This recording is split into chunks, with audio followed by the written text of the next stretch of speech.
And hello, future chess champions! Here we are today, looking at my 4th round game. I'm here with Salmon Chess as always, and we will take a look at this round struggle. I was playing against a German guy who was not the youngest, I would say. No disrespect, about 50 or 60 years old. So someone I would like to beat. Also, I'm slightly higher rated than him, about 150 points, and I have black pieces. So he plays e4, which I was expecting, and I go c5. I play the classic Sicilian. He goes knight f3, I go d6, d4, takes, knight f6, knight c3, a6, the Najdorf defense. I'm happy to see this, as this usually leads to interesting struggles where I have my chances to win if my opponent goes wrong. Other than that, easier said than done if your opponent is prepared or chooses a quieter line. What do you think about the opening choice? It's highly theoretical. Theoretical, yes? Yeah, it's nice for black because you got a lot of sidelines with white you can play, so it's really complex to prepare, but as a solution I suggest it's maybe to just transpose into Dragunov, maybe against just like bishop d3, something like that, just like kind of stupid move. Yes, let's just show what the Dragunov is. Yeah. The Dragunov is this idea, transpose. which it says we play a dragon, so the bishop here. Against those And very an idol. secondary lines you can play this, so it's not that scary as a theoretical standpoint. I mean, just bishop g5 is obviously the main The move. main move, You yes. got here a6, knight b7, a lot of moves. Many moves, yes. Yeah, so it's a very complex opening. It gives a lot of chance for both white and black to win. And it's a very sharp opening, so if you have in a must-win situation, you want to play that. Okay. It's opening. G3, what do you think about this setup? G3 is a quiet setup. I think it is quite nice for white.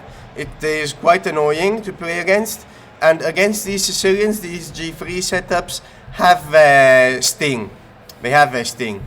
If you're not exactly prepared or you don't know exactly what to do, you can end up in a static disadvantage. So, by static disadvantage, by the way, I mean an sort of advantage which goes on in time. Like you can have a dynamic disadvantage, which means your opponent has an attack, for example, or a static disadvantage, for example, I don't know, you have less space.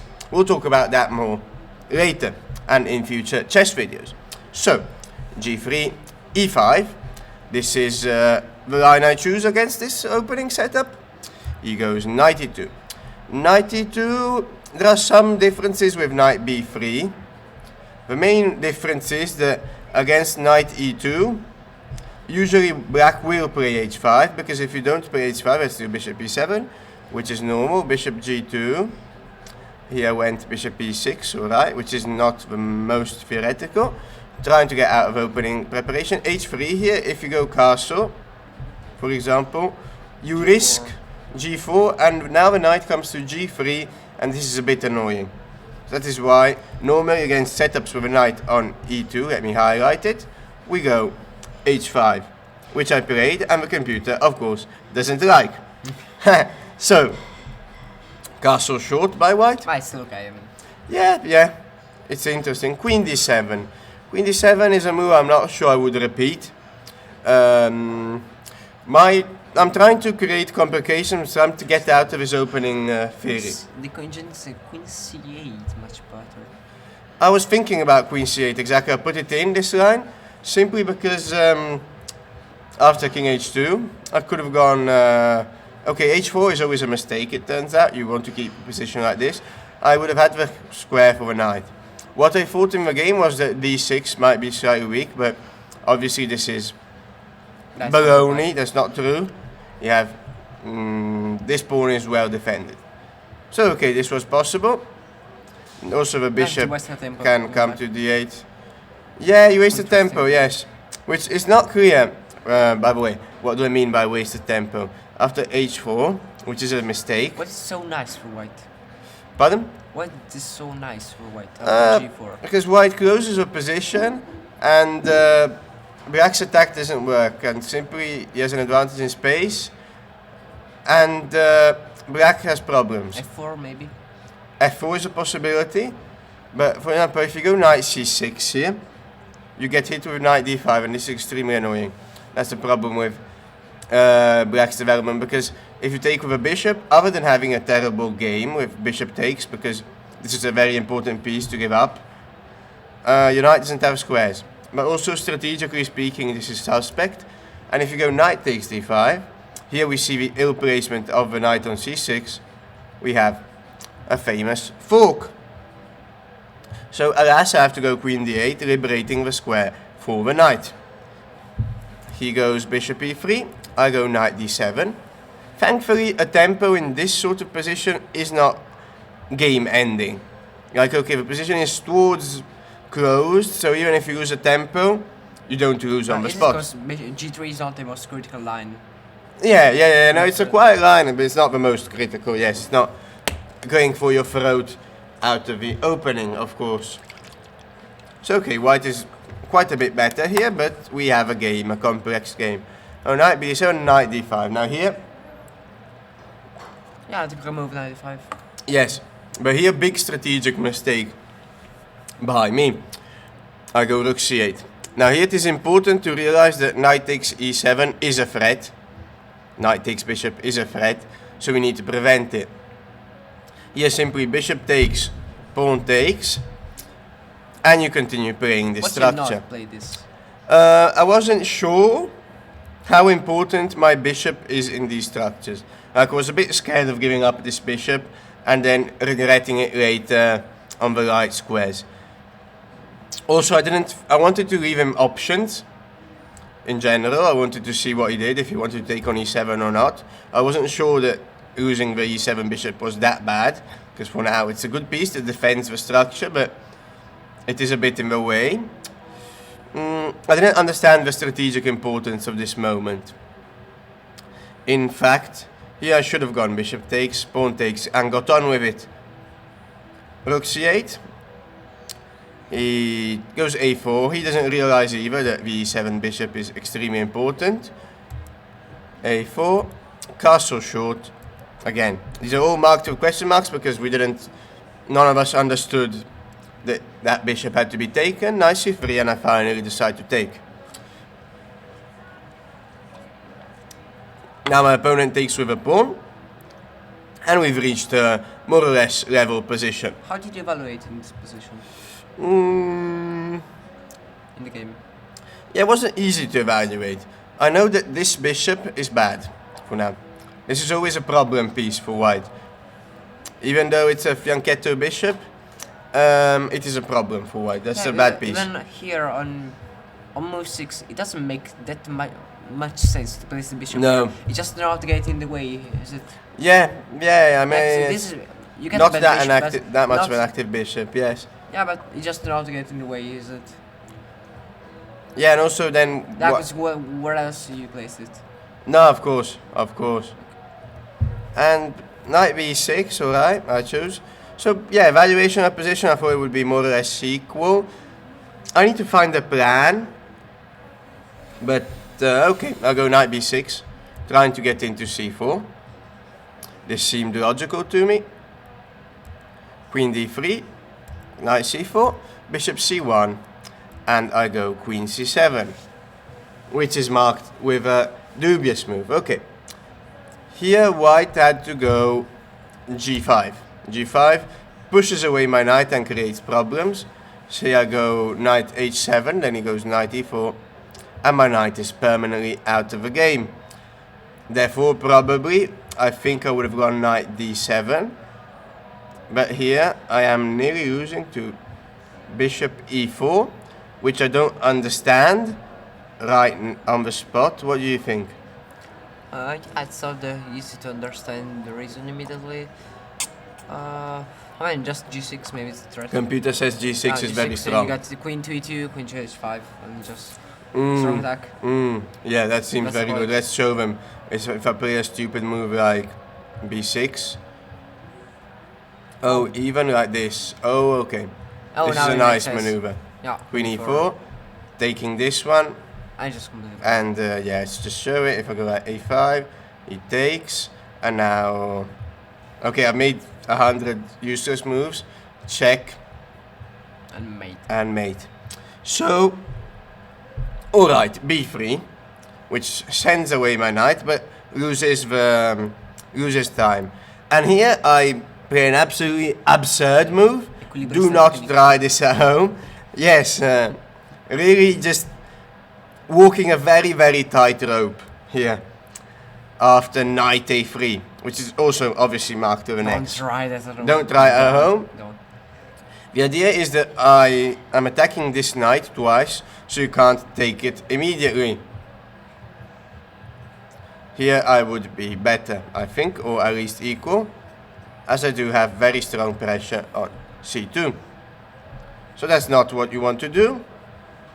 But I did not see bishop b2 or bishop d2, which was played in the game. Now my knight does not have any retreat squares and severely risks falling. So here I have to go e4. This is a move that liberates a few squares and also sends the queen away.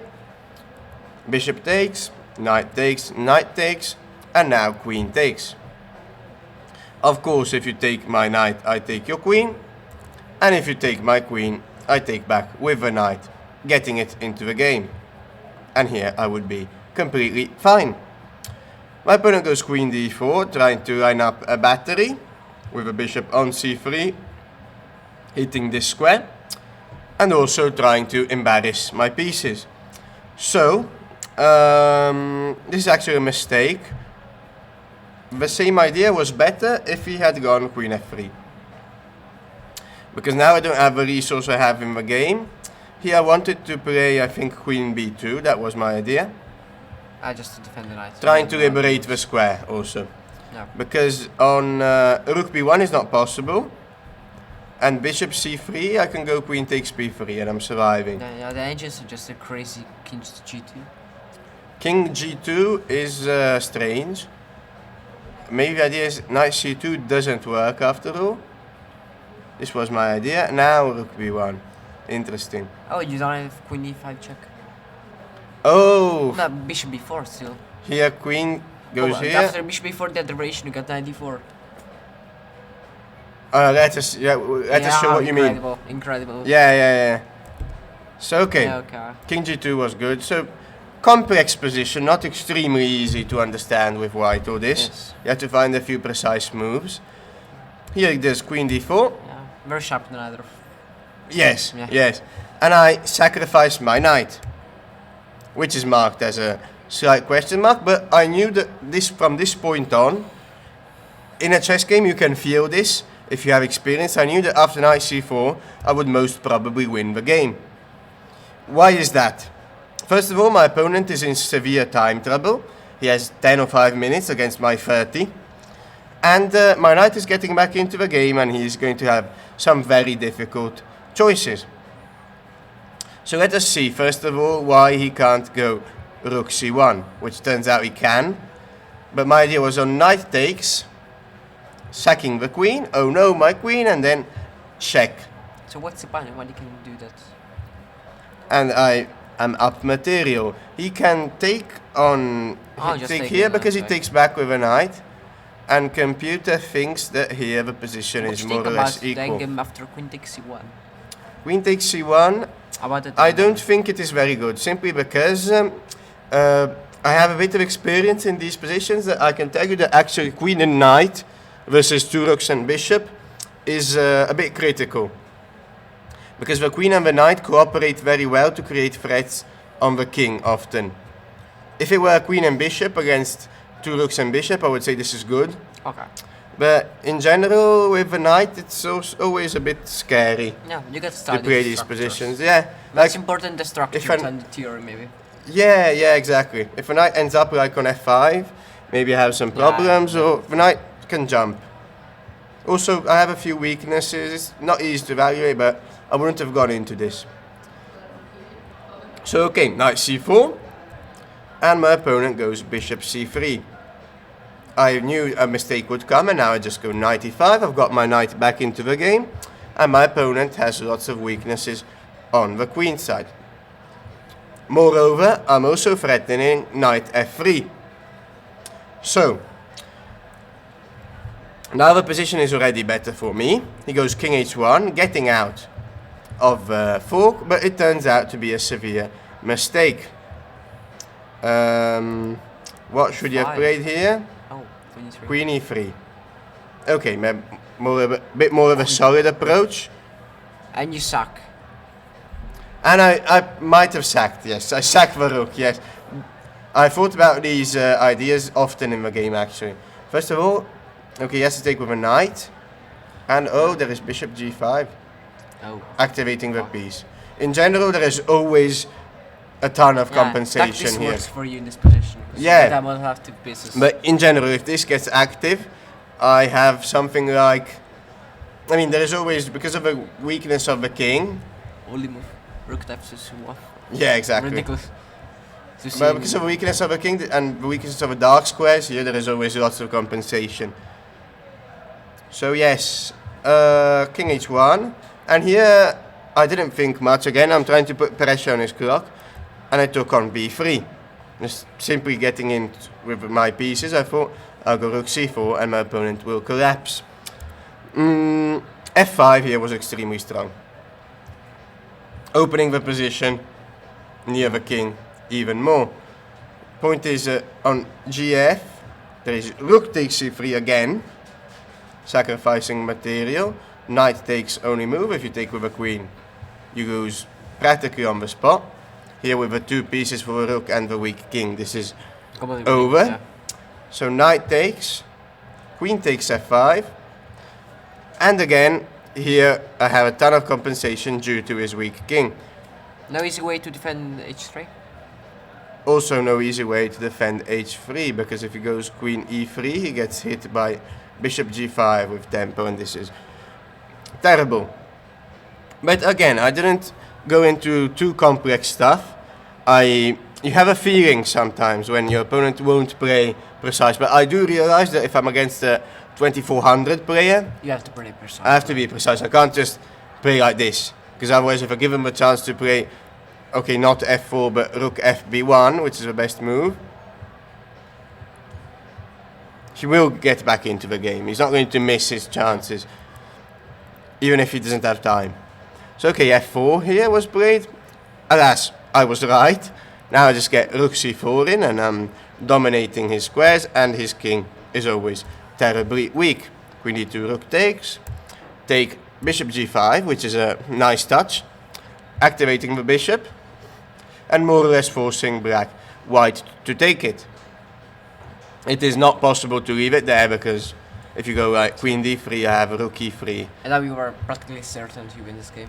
Yes, after bishop g5 I am, because he has 1 or 2 minutes and my position is also objectively winning.